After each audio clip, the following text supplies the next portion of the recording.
Hey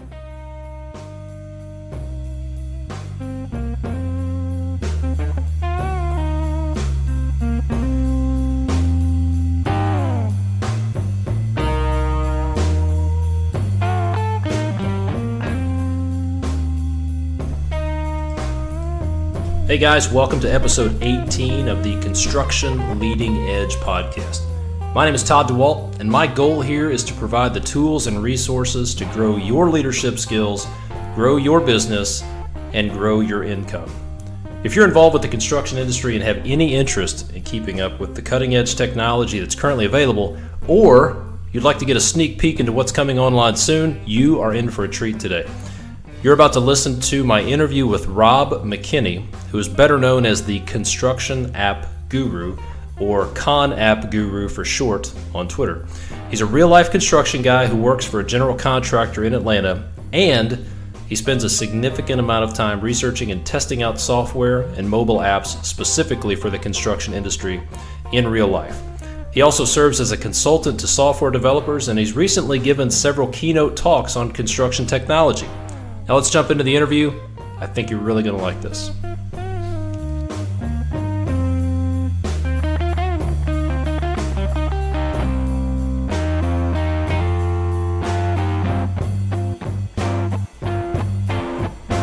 Okay, so today we have with us Rob McKinney, who is the Construction App Guru. You can follow him on Twitter at conappguru. So Rob, how are you doing this morning?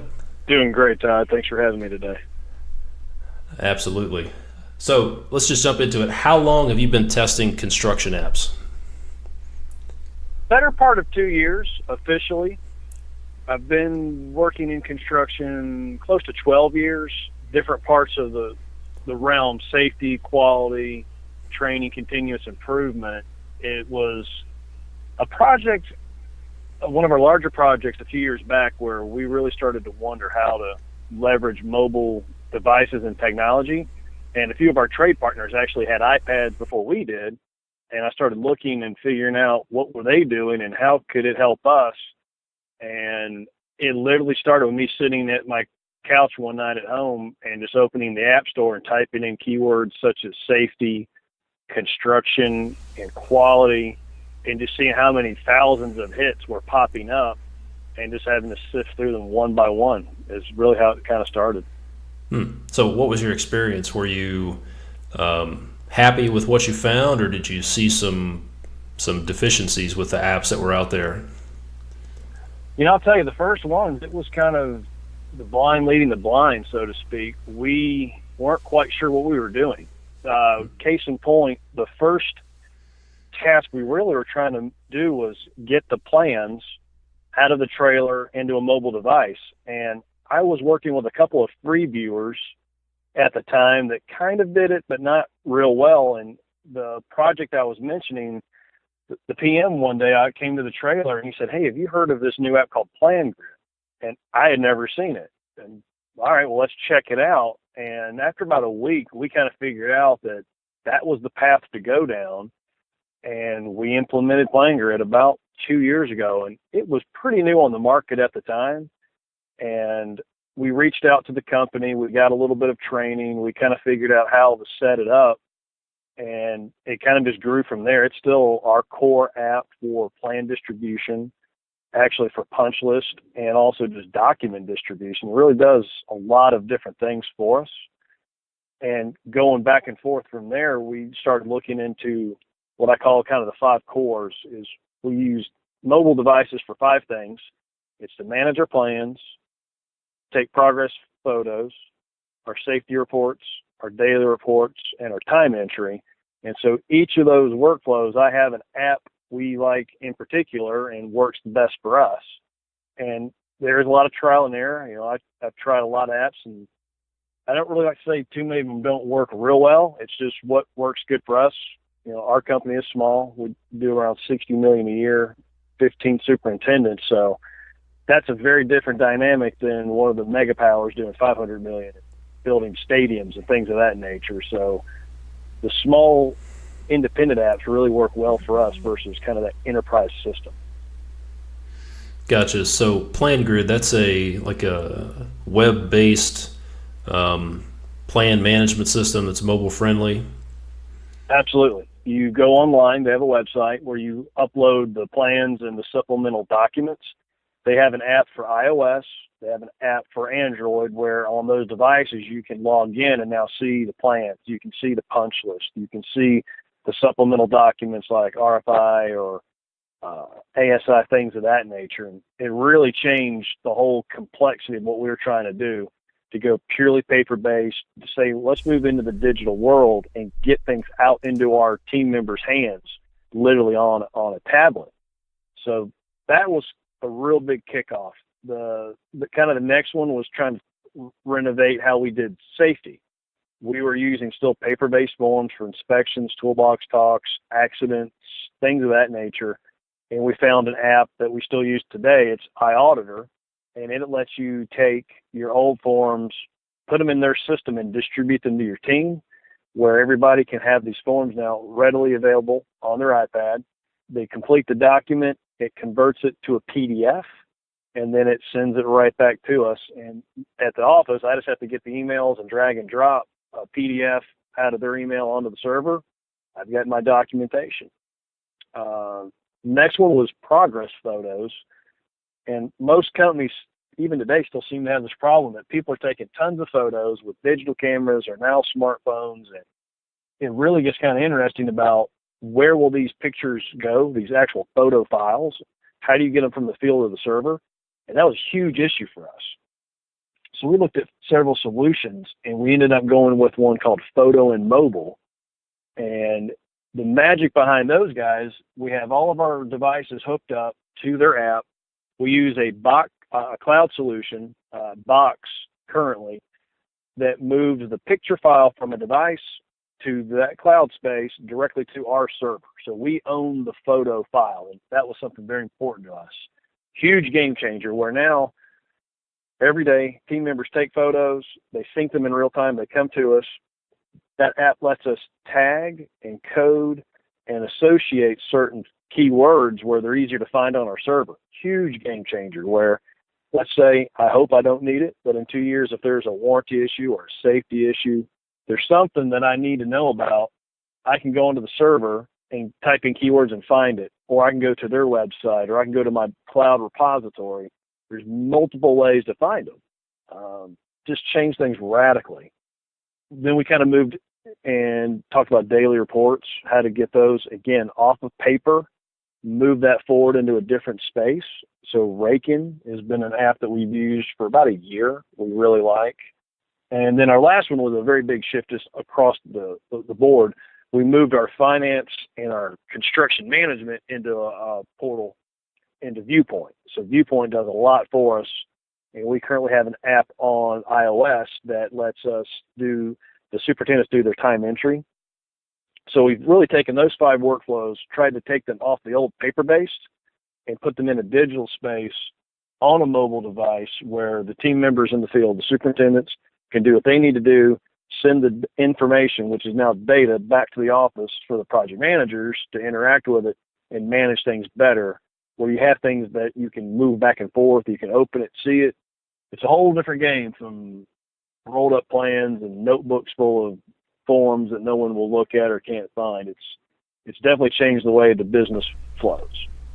Yeah, it was my experience that no matter what the project was, it typically ended up getting built off 8.5 by 11 sheets of paper from RFI responses or shop drawings or emails or something. So the plans kind of got parked during construction, and then everything was built off conversations or pieces of paper. So yeah, this is definitely long overdue. So what are some of the benefits you guys have seen specifically about from the shift from paper to, well, let's talk specifically about PlanGrid. What are some of the, do you have any like examples of where PlanGrid really came through for you? I would say the biggest one in a paper shift has been that punch list management. The old way of, somebody taking a pad and writing things down and posting it on a door or a wall in a unit or a space, or even the best Excel spreadsheet we ever came up with. It was such a time-consuming process, and then how do you really know people were connected? this does it for you in a cloud space. Everyone that's associated with the project sees all the plans that stay up to date, and then the punch list. And as we work through it, everyone sees it. It kind of takes the excuses out. Now, probably the second level is the cost is reducing paying for paper and knowing, I guess the third would be just that security and control that everyone's associated with this project in the cloud. So everyone knows at all times the documents are the most up to date because we're controlling pushing them to the space. A lot of companies used to have trouble saying, well, I could not access your FTP server. I have trouble getting to this website, or I never got the email, kind of fill in the blank. Well, wait a minute. We invited you to the space. You accepted it. You have access. That's on you now. Every time something happens, you get an email. Every time something happens, there's a notification on the device through the app. It's changed a lot of responses that we used to get, without a doubt. Gotcha. Sounds like you've gone through the analysis of quite a few different software applications. What are some things that people need to consider when they're looking at software? What are some things that maybe are not so obvious that they need to think about when they're looking at implementing a new piece of software or starting to use an app in their operation? Did a little blog post on that a while back. There was 4 things I really kind of focused on. The first is, if you're not in the mobile space, the first thing you have to consider is platform. Are you going to be iOS, Android, Windows? Let's stop right there. In your opinion, what's the best platform for guys in the construction industry? We love iOS. I've been on Apple from day one. Here in the Atlanta area, with the AGC Georgia Tech Committee that I am associated with, there's 12 different GCs that sit on that committee. They're all iOS. I know a few people here and there using Android, and maybe 1 or 2 in the Windows space. I think the big deal is there's just more apps readily available for iOS. Teaching somebody how to use an iPad or an iPhone it's a little bit, I still think it's a little bit easier because it's basically one flavor. Even when you're talking, there's the new iOS 8 update versus 7 or even 6, it all works rudimentarily the same. But you grab an Android device, so let's talk about Kit Kat versus Cookie Bar versus Ice Cream Sandwich. Let's talk about how even those work differently on a Samsung versus an LG. There's a lot of moving parts. So for us, it's kind of like that Staples commercial. It's the easy button. Teaching people Apple works easy. We can control Apple, and we're happy with it. Yep, that's been my experience too. Now, I've heard some people, maybe they're people that are developing Android apps, they say that they say that there's a shift in business applications from iOS to Android. Are you seeing that? Not a big one. Most people I still know are heavy into Apple for the iOS. One thing I am noticing is Windows, I think, is going to change a little bit. We are currently demoing a Windows Surface Pro 3 to do some BIM work with a company called Assemble Systems that is an online provider for hosting a BIM model, and then Kahua that does workflows. So they have this integration for punch lists that we're beta testing and field testing currently. Assemble sent us Surface Pro to play with. Now, that's a very interesting device. I'm still not sold for that to be a field level worker or superintendent foreman, but for a project manager and our BIM manager who is in love with that device, I think there could be a shift here, at least in the construction and in the business space in the Windows market with that device. That's definitely a game changer. Android, not so much. At least the people that I talk to regularly. Gotcha. Sorry, I interrupted you about the platform. So you said there's 4 things that people need to consider. One was the platform, and what else do they need to consider? All right, so platforms first, you got to know it's Apple, Android, Windows. Next will be device. With Apple, it's pretty easy. It's either iPad Mini or iPad Air now. But let's say you want Android. Boy, there's Samsung, there's LG, there's Asus. There's a lot of choices.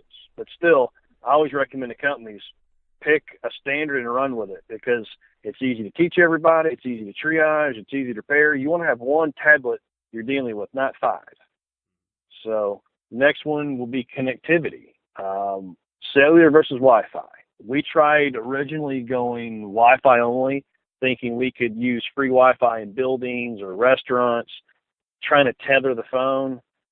That was not a good experience for us. We now, all of our iPads come LTE.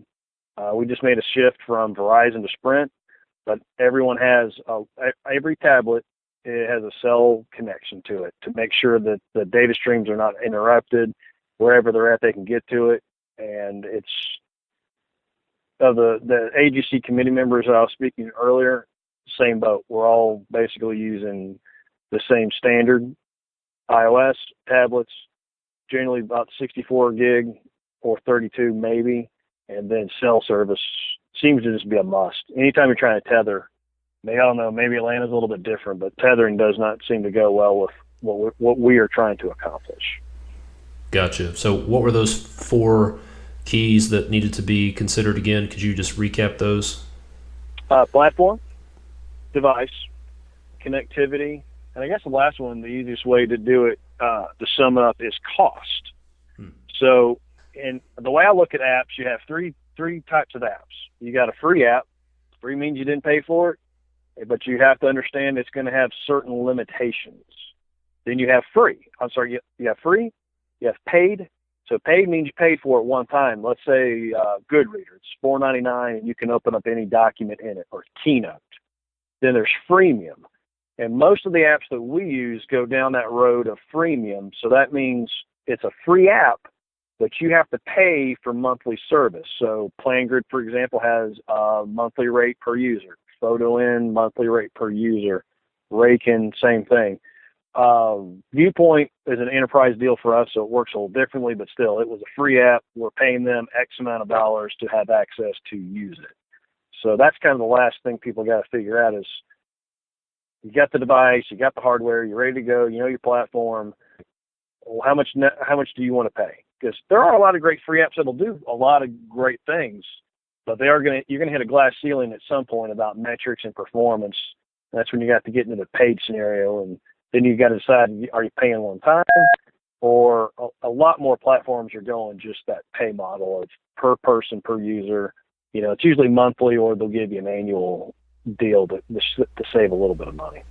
Yeah, it seems like the shift is going away from the big initial license fee for software, and now it's moving toward the software as a service model where it's per user per month. Would you agree with that? Absolutely. I mean, look what Microsoft's done. For the longest time, I never really thought they would bridge that gap to iOS, and then earlier this year, you know what, 365, here you go. Here's the pricing now on your Macintosh product, your Apple product. You've got access to PowerPoint, Word, Excel, and basically any internet browser gets you there. So it seems how a lot more things are going to end up going is per person, per month, because that way you can turn it on, turn it off when you're in between projects. Yeah, definitely. All right, let's talk about one of the hotter, sexier topics in the construction industry right now. That's lean construction. How does software, some of these new apps, how does that tie in with the move toward lean? The hardest part we've had with implementing lean is on site. We have the meetings, so we'll do pull planning meetings, and we'll have our weekly last planner session. As long as people come there and participate, they're in the quote no. Where we've struggled is the trades that do not come every week for whatever reason, or management or senior leadership from the particular trade that don't come there. Conveying what happens in those meetings is a challenge. So there's 2 things that we're looking at. One is a pure schedule software called Constructs Solutions with an X, where we're going to have an online schedule that we basically are going to grant anyone on the project free access to see it. And it's got a very interesting daily report component. The other is a company called LeanKit, where if you think about your weekly boards and you've got your magnets or your sticky notes or whatever, how do you convey all that information? So LeanKit has an app that you can basically replicate what you've done on site, but share it with people through an app that can't be there, or if you've got people out of state. So technology, I think, will help bridge that gap for us. It won't replace the meetings by any stretch. You still have to have full planning to kind of get everybody on the same page and work backwards and know what's the path. But those weekly meetings, our last planner meetings, they're great on site. It's the people that don't make it there or that are out of town, we've just struggled with how to convey that information. So I think technology will bridge that gap. We're testing out 2 different scenarios just to see how that'll kind of help out. Yeah, let's talk about meetings a little bit. There's lots of problems with meetings, like you said, with people that are remote, even people that are in the meeting. Are you seeing any interesting technologies that will help with meetings, whether it's video conferencing or even technologies that can be used in a meeting? GoToMeeting is probably still our most solid platform. I use it every month for a superintendent meeting where I can broadcast wherever I'm at off my laptop, show a PowerPoint slide deck, maybe some video clips, links. I can screencast my iPad to the desktop to show these guys some updates. We can add up to 25 people into that conversation. They got different price points. You can get bigger. That, for about the last 5 years, has been our go-to. We've looked at other things like WebEx, different competitors. One-on-one interaction. FaceTime, actually, we use it for business stuff all the time. It's not really just for me to let my mother see the grandbaby at night. When people have worked out of state, instead of a phone call, it's call me on FaceTime, turn your camera around, show me what you're talking about. It save a 4.5-hour drive to see an issue.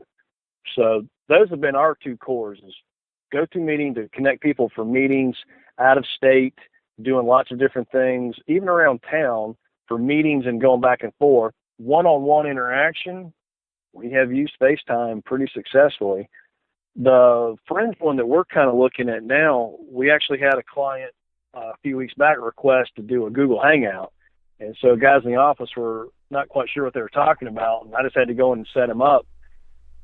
Google Hangouts has some interesting things that we're kind of looking at, maybe going to explore a little bit more there. Talk about that a little bit. What kind of stuff interested you about Google Hangouts? Well, the biggest thing, it's free. Yeah. We pay, GoToMeeting is not super expensive, but there's still a cost there. Google Hangouts, it's free. Now I can make GoToMeeting work on my iPhone, I can make it work on my iPad, and I can make it work on a desktop. And same thing with Google Hangouts. That's really was the big differentiator. It's free and it's very easy to use as long as you got your Gmail account. You're talking back and forth. Now, from the mobile side, you can't do the screen sharing, but from the desktop, you're able to screen share and show back and forth. It's definitely an interesting option.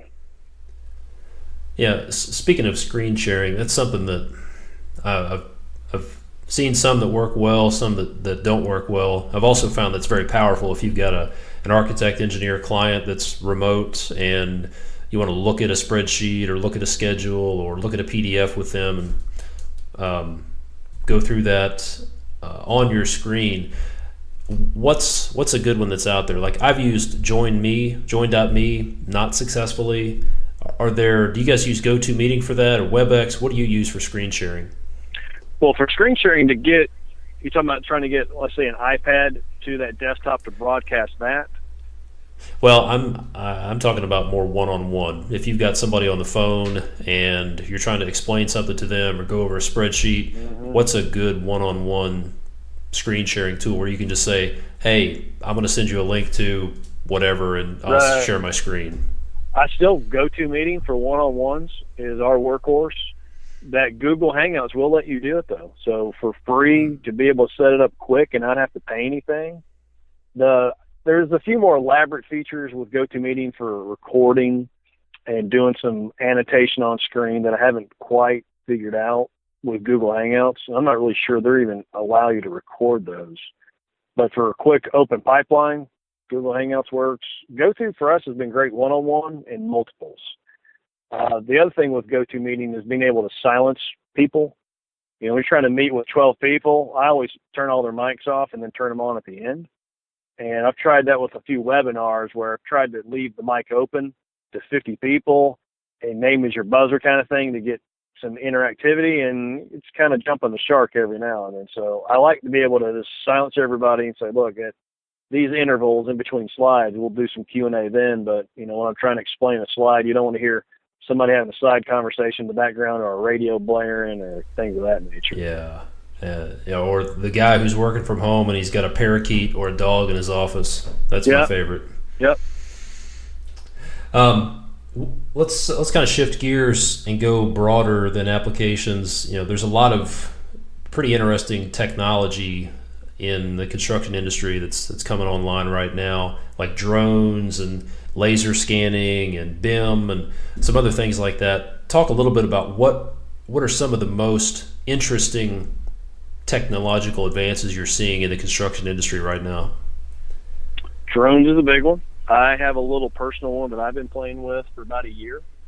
I know a couple people using the DJI Phantoms that are doing some very impressive things. A lot of companies, especially the bigger ones, still seem to be very scared to even go down that road until the FAA sets things in motion. But last week they just gave out those first 4 exemptions. I know Trimble was probably the biggest one noted. Eventually it's going to happen. So the bigger companies are scared to do it for liability. Smaller companies like me are saying, if I'm on this little half-acre site and I'm flying a drone 4 feet off my building to look at windows just put in, what's really the problem here? It's kind of an interesting topic. So drones is going to get, I think, very big as soon as the FAA thing is cleared up. Laser scanners, we're getting very interested in those for renovation projects, to bring in somebody to scan a space and know exactly where all the imperfections and problems are, and then pull that information back into Revit model and do some fun things with BIM. See a lot going with those. And probably the other one, and I'm just not really sure what's going to head, is wearables. Samsung's got their watch out. Apple's about to put a watch out, and that's kind of one level where at least you have the device communication. I'm curious about these things I read about online where you've got safety vests that can tell an employee if they're too hot or getting too cold. Or I saw a presentation at E&R Future Tech last week. There's some students at Georgia Tech working on proximity sensors for road work, where what if an employee had this Bluetooth-enabled safety vest, and if a car is coming at them at 80 miles an hour within 25 feet and it vibrates and tell them to look up or look around. This whole thing with wearables, it's really going to be exciting to see where it goes. It's going to almost turn into science fiction coming live in front of us with, Minority Report, Star Trek kind of things. Interesting. Let's go back on the topic of drones. For those of us that aren't that familiar with drones, what good is a drone to a contractor? What do they use them for? Flyovers is kind of the big one. I've got a good buddy that works for a grading company. So they do large, like 50, 60 acre sites. He can deploy the drone and fly over to do work in place, safety checks, and all that footage they're putting onto a YouTube channel. So they've got marketing saying, hey, look, here's this very clean, nice site where we work and shiny equipment. Where I've been looking at it is more for buildings to go back for warranty issues, or when we're in the process of building something to go, once the scaffolding's down and there's no airlift available, what if I need to see that window up on the 6th floor? Bring the drone out, fly it up there and take a look and make sure the caulking's right, the installation's right. So really inspections, flyovers, and then the back end of that is if you have some good footage, you can do marketing. Very cool. Talk a little bit about laser scanning, how that's used. Really, it's going out to get exact measurements. Let's say, for example, we just completed a large renovation project in a building that was 2 million square feet. The design team, let's just say, might not have done the best job of going out to as-built current conditions when they started the drawing process. If we had used a scanner on that building a year and a half ago, it could have just shortcut a lot of RFIs and issues, because we would have known to, an exact measurement, let's say the floor, the slab to the bottom of the ceiling, the space between columns, figuring out that some columns were an inch or two thicker than other ones because they were formed and poured 100 years ago. Things weren't quite uniform in there. So it's being able to go into a renovated space and measure and know exactly what you have in there. Now, for new construction, I've seen some guys using them too, but it gets a little out. Trying to do 3D scanning outdoors, it gets a little goofy because of the sky. The only thing to bounce it off of. So I've seen a little bit about laser scanners. So in a renovation scenario, so you come in and wreck the ceiling out, and you want to get good as-built on what's above ceiling and the whole structure. This is a device that sets up on a tripod like a total station sort of, and it scans the whole area and gives you correct 3-dimensional data on what's actually there? Correct. Millions of points that you can pull back into various softwares. Most people's probably just pulling it into Revit or AutoCAD to take that back and import it into your model to know exactly what the exact measurements of what is there. Gotcha. Okay, let's shift gears. Let's say that you've got an audience with some of the code monkeys that are working for a development company trying to build apps for the construction industry. What are some of the common mistakes that you see in these construction apps? Probably making them just too complicated. As adding too many fancy buttons or radial or, different, basically bells and whistles, trying to make it look really amazing. And then thinking, look, you got to remember the guys using this stuff are used to holding saws and hammers, and they just want to push as few buttons as possible. Making it it's the old KISS principle, sort of. You want to keep it as simple and clean as you can, because even, the phone I'm talking to you now is an iPhone 6, and that's a bigger screen than the last one. But still, when you're in a little 5-inch window trying to figure things out, you got to keep it simple. It's not like you're on a desktop or even a tablet. And just keeping it real simple. The next would be offline connectivity. A few of the apps we use are internet dependent, and that can run into some issues. If it has offline mode, to me, is very desirable for lots of things, where you can do things, cache the data, and then when you have the signal, reload it back up. But being internet dependent, it's a double-edged sword. Even with our iPads having the 4G LTE connectivity, certain spots in the metro area, the signal's not as good, or when you get into interiors of buildings, you lose signal strength, especially concrete structures, basements. So there's times those guys need to be offline, but can get back online quickly by going to a window or closer to the edge. So I'd say making them easier, and then offline mode is kind of my two big triggers usually. Gotcha. What are some things that you see coming in the future that they're kind of cutting edge, beyond drones and laser scanning? What are some things that you think are going to be coming in the future in the way of technology for guys in construction? You said wearables. Is there anything else out there that maybe science fiction type stuff that we could be looking at in the next few years? Closest one I'm working on is 3D 360 spherical walk-around photography. So Matterport is the best example. There's a company in Atlanta called We Get Around that we're working with. It was the blog post I did this week where they came out and kind of used a similar device to that scanner. They went through our building in construction right before we were going to do sheetrock cover-up and basically scanned the whole building, took all these pictures, and the software stitches it together so when you go to his website and click into it, you can virtually walk through this building and see 360 around you, but 360 above you. It's a full spherical. You're immersed into the project through these photos. And what we're working on now is for him to come back at the closeout stage when we're after final cleanup, to have that before and after to say, hey, look, here's where all the systems are behind the sheetrock, and then here's this beautiful new amazing space with all the paintings and the furniture. The owner wants to be able to brag about this beautiful space that they have, and we as the GC want to be able to as well. But if there ever is a problem, instead of me having to thumb through hundreds of photos to look for something, I can do this virtual walk and see things. This 3D 360 full immersion video walkthroughs that are posted online. It's pretty amazing stuff. So it's definitely one thing for people to check out. Yeah, that would be huge, just to be able to pick a spot in a building and then fast forward to that 360 video and be able to look at what's behind the walls. That's pretty cool. Here's kind of a random one. What about Google Glass? There was a lot of talk about that this year. Do you see is that going anywhere, and specifically in the construction industry? I see huge potential for that. I forgot that as a wearable. I know a couple of industry professionals that have beta tested this for a year and are absolutely in love with it, what they can do on site to do video, to do recording, to pull up drawings.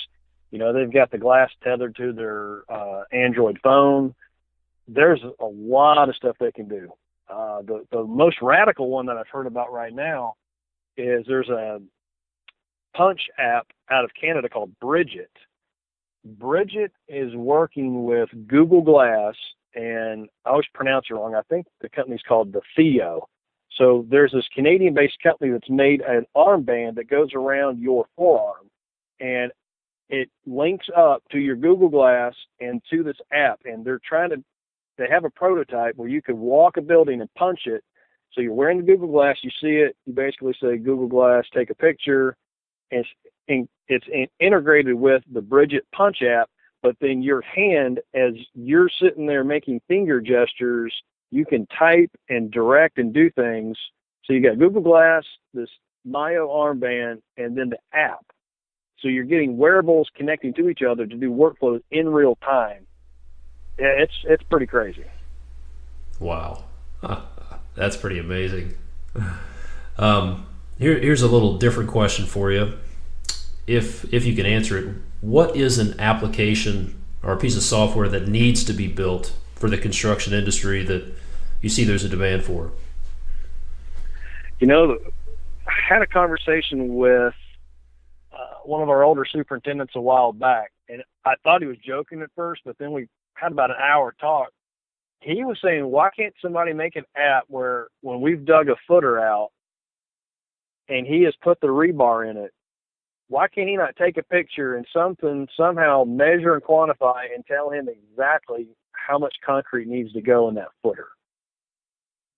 So how could you come up with an app that can measure, quantify, and spit out data based on a picture that's measuring through some scanning capability?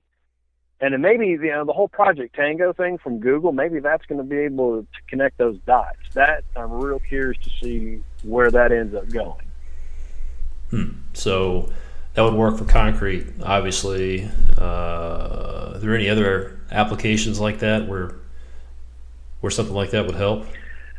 We would love it. We do pour a lot of concrete, and I could string together. I could give him that answer with 2 or 3 apps, but there's nothing where take a picture, it scans it, measures it, quantifies it, knows all these different parameters. And I guess you'd have to have some defaults in there about the size of the bar and the length, but boy, that would eliminate a lot of overages. And, spinning off from there, you could fill in the blank with, you're wanting to basically figure out, let's say somebody's going to dig a pool, how much spoil's coming out, real time versus in theory. It'd be picture to capture, measure, and quantify in real time. That could be kind of some cool stuff. Anything else that is kind of top of mind for you that you think people need to know about? The last one, I've really had some fun talks. I was meeting with a software president a couple weeks ago, and he's thinking in the next 3 to 5 years that holograms will be commercially viable. That, right now we have smart tables and smart boards that you can go up and touch and do stuff. But what if you had a flat surface right out of like the Iron Man movies or Star Wars, where that BIM model would rise up out of it, a few feet to see it and turn it? There's some cutting edge stuff that's getting close now. If you've seen the Smart Reality app from JB Knowledge, those guys can take a 2D drawing and a 3D model, mash it together in their app. And when you use the app to look at your document, you see the BIM model through the app. So we need to take it one step further where it now would somehow rise out of a machine, so to speak. And I don't know, maybe you'd have to have a projector involved, but to have some very interesting clash detection visualization meetings on site. What if you had that 3D model that you could see and manipulate in the air, so to speak, not on a 2D glass surface where you touch and move it that way? What if it actually came up and you could turn the building and you could start talking about take this wall section out, put this here? That could be some cool stuff. I don't know if 3 to 5 years is realistic. Maybe it's more, but that'll be a fun day to see an actual working hologram in construction. Interesting. Yeah, that's like Star Wars level stuff right there. I've heard it said that like by this time next year, 3D printers would be commercially available. Do you see any benefit or application for 3D printers for us? Oh yeah, have you seen any of those crazy videos out of China where they're 3D printing condos? Now, granted, they're the most basic housing ever, but they're printing full walls and sections. In the States, right, where it's like extruding concrete, and building, kind of stacking it up in layers of some kind of concrete mixture. Yeah, that's interesting. I know a few MEP trades that are actually using 3D printers for fittings and different things like that, where in a pinch on a site, instead of them saying, oh, we ran out of X, oh, we got to order it, they just go over and do. Guy gets on the computer and starts banging them out from the machine. Interesting stuff. Well, we're just about out of time. Rob, where can people find out more about you and hook up with you at? Absolutely. My blog site, it's a little bit long. It's currently conappguru.wordpress.com. I'm hoping by early next year it'll just be conappguru.com. Kind of working on redoing that website. That is also my hashtag for Twitter. So if you go on Twitter @conappguru, and all the other social media sites, if you're on Facebook, conappguru on there, and Google Plus, those are the main ones. The two big ones I push most content through, though, would be my WordPress site. Twice a week, I try to put out a brand new blog topic about an app or a workflow, and then through Twitter, rebrand that, put some little different tips on it. And you can kind of see my list as well on Twitter of the different apps I follow, different blogs. And if you're ever interested, just go on to either of those sites. I'll have my email address, constructionappguru@gmail, and send me an email about any questions or topics you'd like to talk about. Perfect. Yeah, that's how we hooked up, was on Twitter. And if you're contemplating checking out or getting ready to buy a piece of software, go to Rob's website, check it out. He may have already checked it out, and he can have some good feedback for you. So I'll have links to this in the notes from this call on my website. I'll give that link out here in just a minute. But man, Rob, I appreciate your time. Very interesting stuff. Who knew there was so much technology for us dumb construction guys? Absolutely, right? It's a new day every day. It's coming. Well, I appreciate it, man. And again, I'll have links to all this stuff at the end of the call. And I appreciate you taking the time to be on the podcast. Yes, sir, Todd. I appreciate it. Well, that puts this episode in the books. For the show notes and the links that were mentioned in this podcast episode, go to www.constructionleadingedge.com/018. That's for episode 18. Hey, if you have questions or comments, I would love to hear from you. Hit me up on Twitter @conleadedge, or hey, send me an email at todd@constructionleadingedge.com. Thanks, guys. Until next time.